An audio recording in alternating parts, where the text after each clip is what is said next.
আহমেদ বিন হাম্বল রহিমাহুল্লাহর ছেলেকে তার ছাত্ররা জিজ্ঞেস করছেন যে শেখ, মৃত্যুকে মানুষ কেন অপছন্দ করে? মানুষ কেন মৃত্যুকে অপছন্দ করে? তিনি বললেন, মানুষের ফিতরত হচ্ছে মানুষ গোছানো জিনিস ছেড়ে আগোছালো জিনিসের দিকে যেতে চায় না। মানুষ যে জিনিসকে গুছিয়ে নিয়েছে সেটা ছেড়ে যেটা তার হাতছাড়া হয়ে গেছে সেদিকে যেতে চায় না। যে ব্যক্তি তার দুনিয়াকে গুছিয়েছে আর আখিরাতকে বিগড়ে ফেলেছে, সে ব্যক্তি স্বাভাবিকভাবেই গোছানো দুনিয়া ছেড়ে বিগড়ানোর দিকে যেতে চাইবে না, এটাই স্বাভাবিক।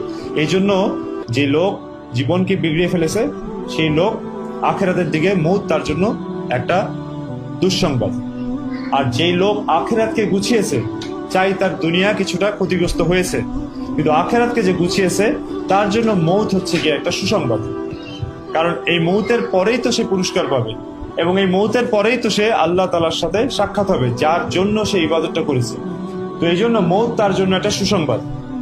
এই জন্য জীবনকে বানায় যেন রমাদান, তো মউত হবে এমন যেন ঈদের চাঁদ।